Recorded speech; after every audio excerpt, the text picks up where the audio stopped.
Assalamualaikum warahmatullahi wabarakatuh. Perkenalkan, nama saya Zaskia Amanda dengan NIM 860170341. Saya dari UT Medan. Saya berasal dari prodi PGSD. Di sini saya akan membuat video untuk memenuhi tugas mata kuliah Pancasila dengan tema perkembangan Pancasila dalam konteks sejarah dari masa ke masa di Indonesia.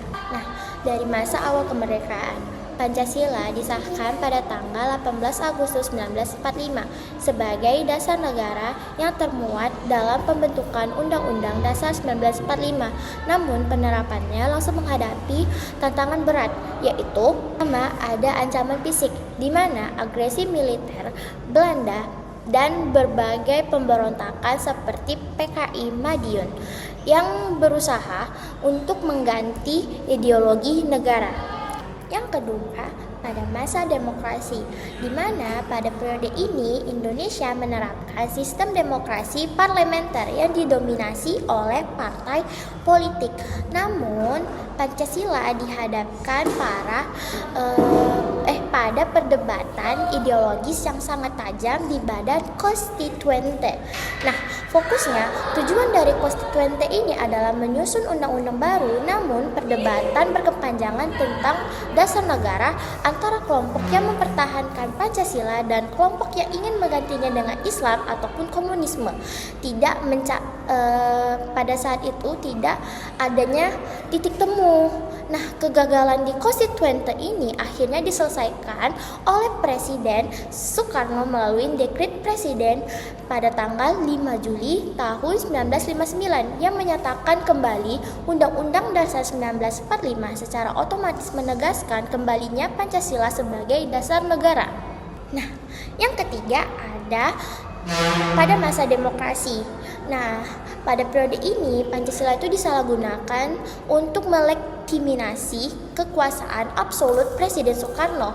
Intinya dari Pancasila ini diinterpretasikan ulang menjadi manipol atau usdek, dan konsepnya Nasakom ini atau nasional agama komunis itu banyak penyimpangan. Terjadinya pengangkatan presiden secara seumur hidup dan pembatasan hak-hak politik yang secara fundamental bertentangan dengan sila kerakyatan dan keadilan sosial. Puncaknya adalah tragedi G30 SPKI yang menjadi upaya untuk mengganti dasar negara Pancasila. Nah, yang keempat, kita masuk pada masa Orde Baru. Orde Baru ini menjadikan Pancasila sebagai asas tunggal bagi organisasi sosial politik.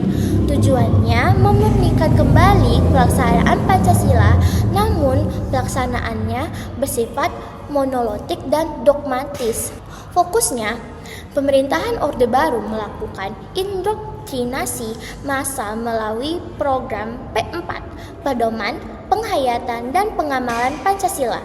Pancasila sebagai alat legitimasi kekuasaan, di mana kritiknya terhadap pemerintah dianggap anti Pancasila. Namun menyebabkan Pancasila itu kehilangan kritisnya sebagai filosofi bangsa.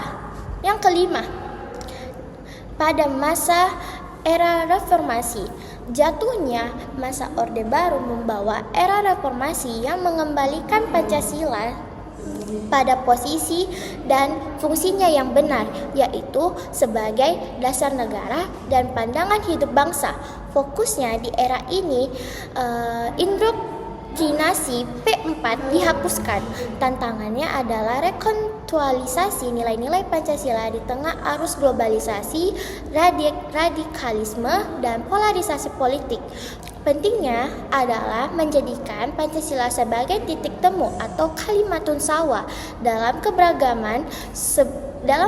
keberagaman dan sebagai filter terhadap ideologi asing yang bertentangan.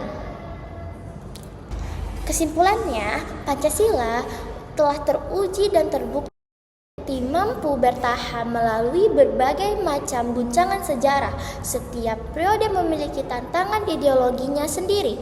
Tugas kita hari ini adalah mengamalkan nilai-nilai Pancasila, bermusyawarah, toleransi, dan keadilan secara kontekstual dan dinamis dalam kehidupan sehari-hari. Sekian dari saya. Assalamualaikum warahmatullahi wabarakatuh.